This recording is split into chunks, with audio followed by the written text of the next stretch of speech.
Hey, in today's video, I'm talking about the top 5 lab tests for your brain health, your heart health, and your longevity. These are labs that are run every single day by doctors, but most don't know how to interpret them. And even more importantly, they don't actually how to fix them if there's elevated levels of these lab results. Now, I'm not talking about your total LDL cholesterol. I'm not talking about your fasting blood sugar, but these are really critical labs. Chances are you've had one or more of these labs before, but again, your doctor probably didn't know how to interpret it properly, or they didn't know how to actually give you good advice to fix it. That's what I'm gonna go through in this video. Make sure you stick around to the end because that's when I'm gonna go through exactly what to do to fix these lab results if they are off. I'm also gonna go through optimal ranges on all of these 5 lab tests. Now, these 5 lab tests are the tests I would get if I could only rely on 5 tests. These are the ones that I would get to look at how well my brain was functioning, my heart, and my overall longevity, my chance of living long and healthy. Number 1 is gonna be fasting insulin levels. I think this is the most important test for overall metabolic health. So insulin is this superhero hormone that comes out to pull sugar out of the bloodstream and put it into the cells where it can be used for energy. Insulin is really important. However, when we keep spiking our blood sugar by eating processed foods, by eating high glycemic foods, we continue to elevate insulin, and over time the cells start to become resistant to insulin. So they no longer hear the knock on the door. They no longer open the door to allow glucose to flow from the bloodstream and into the cells. So we produce more and more insulin. Now, when insulin's elevated, insulin is a growth-based hormone. So it tells the body to grow, it tells cells to reproduce, and it stops fat burning. You can't burn fat when insulin's elevated, and you actually store more fat. So you actually create more visceral fat, which is the dangerous fat that surrounds your organs and literally shuts off blood supply to your organs. Visceral fat also is what actually produces more inflammatory proteins, more interleukin-6, tumor necrosis factor alpha, as well as C-reactive proteins. So when insulin's elevated, we're gonna store fat, we're gonna create visceral fat, we're gonna be stuck in sugar burning mode, and we're gonna damage our mitochondria because we're producing lots and lots of oxidative stress.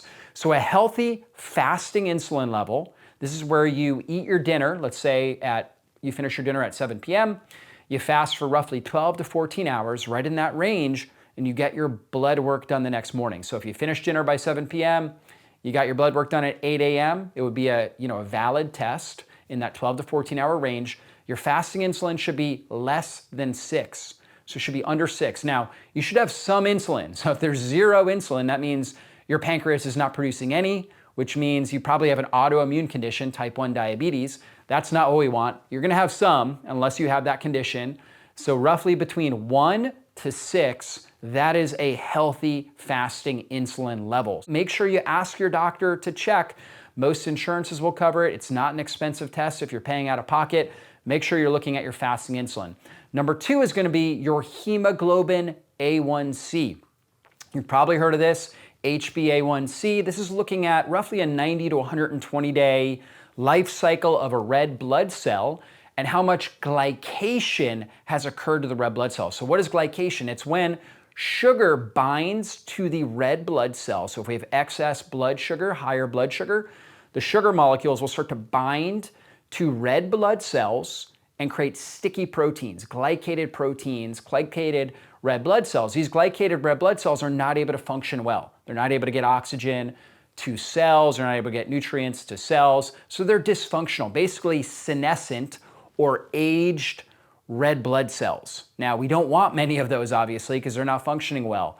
So we want, ideally, less than 5% of our red blood cells to be glycated. So when you're looking at a hemoglobin A1C, you always want to make sure it's under 5.5%, 5.5%, ideally less than 5.2%, and what's really good is when it's less than 5%, so roughly, let's say 4.5 to 5%, roughly in that range. That's a sign of very good metabolic health, very good blood sugar regulation. Now, you always want to test that with fasting insulin because you also want to make sure your insulin's not too high.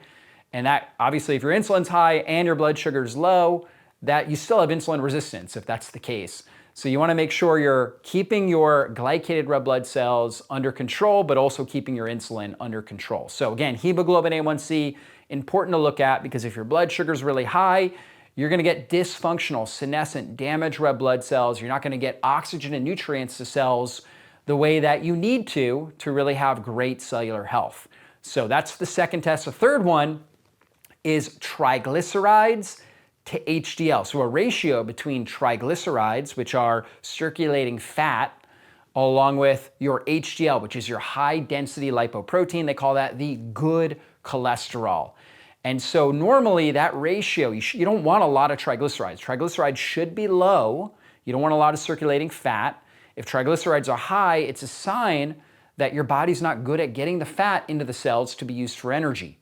So kind of like insulin resistance, right? We don't want high blood sugar. We also don't want high fat in our bloodstream. So triglycerides ideally are under 100, and your triglyceride to HDL ratio, the amount of triglycerides to the amount of HDL, should be less than 2, and ideally as close to 1 as possible. So if your triglycerides are 80 and your HDL is 70, that's pretty close to 1. That's a good triglyceride to HDL ratio. If your triglycerides are, let's say, 70 and your HDL is 65, that would be a good triglyceride to HDL ratio. You want to get that ratio roughly about as close to 1 as possible. That is a sign that your body's good at burning fat for fuel. You're metabolically healthy.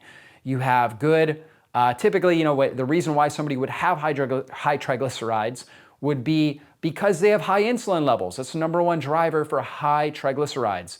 So if your triglycerides are low, your HDL is at a good amount, you're going to be metabolically healthy. So triglyceride to HDL ratio, always under 2, ideally as close to 1 as possible. Now, the fourth test that we're going to look at is something called homocysteine. Homocysteine, and that is actually an amino acid. It's part of the methionine metabolism cycle. And homocysteine can turn into something called SAMe, which is a precursor to serotonin, dopamine, all of our critical neurotransmitters. It can also turn into glutathione, and it's used to be able to turn into glutathione, which is our body's master antioxidant, as well as SAMe, the precursor for all these key neurotransmitters. However, when homocysteine is not metabolized properly, it becomes very reactive. So if homocysteine is elevated in our bloodstream up above 9 units in our bloodstream, it becomes a potent inflammatory agent that damages our endothelial lining of our blood vessels, increases our risk of stroke, heart disease, Alzheimer's disease, dementia, so all the different neurodegenerative conditions as well as stroke. So we really need to get that under control. What kind of nutrients are needed for proper homocysteine metabolism? This is going to be your B vitamins, in particular vitamin B2, which is riboflavin, also B6, pyridoxine, as well as folate, which is B9, and B12. Those are all really key for proper homocysteine metabolism. We also need zinc and choline. So those are all the key compounds that we need in order to make sure that we're metabolizing homocysteine and turning it into glutathione as well as SAMe. If we're not getting those nutrients, if we're either not consuming them or not absorbing them properly and utilizing them, we're going to have elevated homocysteine levels. And if your homocysteine is up over 9, it dramatically increases your risk of developing heart disease, cerebrovascular disease, or stroke, as well as dementia, Alzheimer's, and different neurodegenerative conditions. It also can cause problems like infertility, or for pregnant women, it can cause a higher risk of having abnormalities, right? Or even losing the birth, miscarriages, and things like that. So it's a really big issue that we've got to address. We've got to make sure we're getting those nutrients on board, right? Absorbing them properly. We're producing enough stomach acid, for example, to absorb vitamin B12 effectively. They say B12 actually is the biggest driver when it comes to homocysteine levels. So if you're not absorbing B12 because you are not producing enough stomach acid, maybe you're on a vegetarian or vegan diet, that's going to increase your risk of having high homocysteine levels and having problems. So again, homocysteine should be under 9, ideally under 7. Ideally, the ideal range is somewhere between 5 to 7 units. We're always going to have some homocysteine, Okay, it's rare that it's too low, which could be the case. Okay, especially if we're not absorbing amino acids well, we're not absorbing or consuming enough methionine, we might have too little homocysteine, but that's rare. Typically, we're looking at high homocysteine as an issue. We want that level to be roughly between 5 and 7 units. Okay, so that's number 4. And then the 5th one is C-reactive protein. C-reactive protein is an inflammatory protein. It's produced when we have high amounts of visceral fat or infections or high toxicity in our body.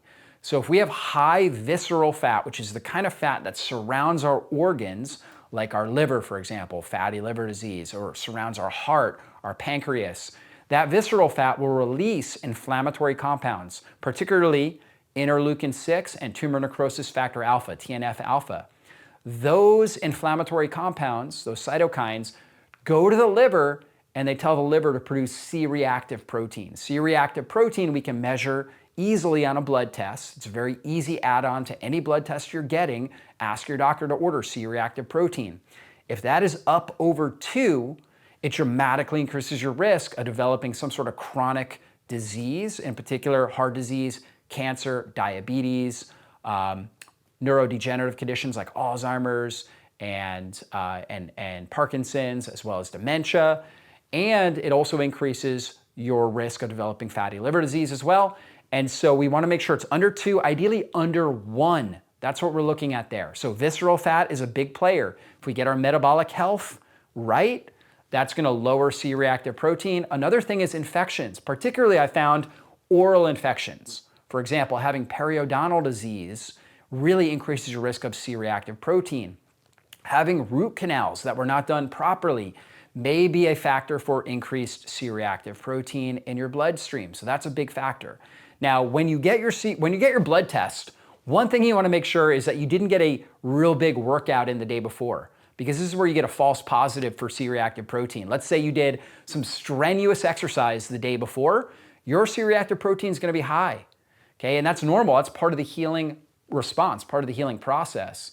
So it's always a good idea to just do light movement, like maybe take some walks, the day before your blood test, but don't do intense strength training or interval training. That way you don't get a false positive for C-reactive protein. So give yourself a good day off from any sort of intense exercise. The next morning, of course, in a fasted state, 12 to 14 hours, get your C-reactive protein run. That's going to give you a more accurate view of what your C-reactive protein looks like. And again, it can be high if you have high levels of visceral fat, if you have metabolic disease, also if you have high levels of infections or high toxicity level. Maybe you've got mercury fillings in your mouth. Maybe you've been exposed to a lot of forever chemicals like BPA and plasticizers and plastics, microplastics, phthalates and makeup, things like that. All of that can drive higher amounts of C-reactive protein. So if any of those levels are high, the first thing you can focus on is your diet, right? By just fixing your diet, by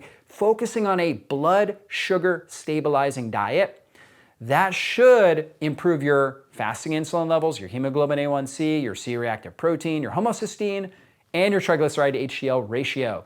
So focus on getting good quality protein, grass-fed, organic animal products as much as possible, healthy fats from things like high polyphenol extra virgin olive oil, avocados, grass-fed butter, pasture-raised eggs, beef tallow, which is a great cooking oil, all really good for the body. Those are going to all help improve your metabolic health.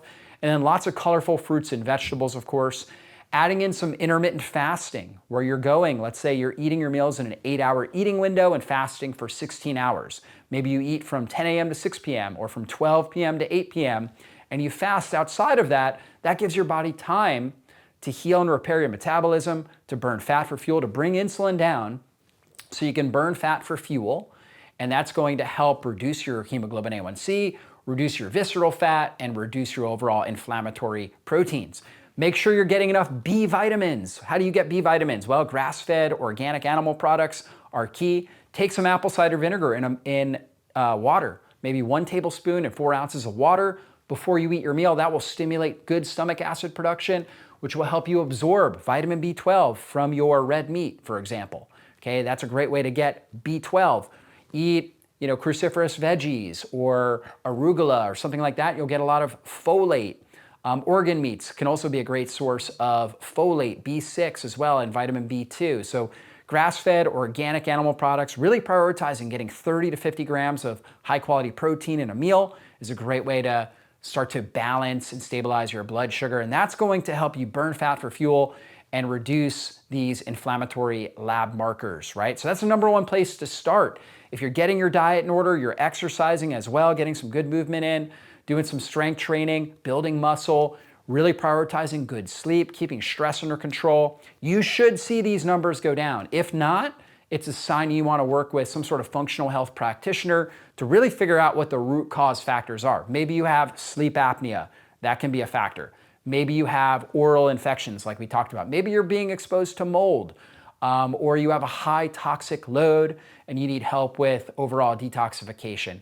If that's the case, work with some sort of good functional practitioner. But in general, I would say 80% of the deal with getting results and moving these lab markers in a positive direction is going to come from your diet and lifestyle. So really focus there to start. Hopefully you got a lot of value out of this. Please share this information as well with anybody that you know and that you care about. Be blessed.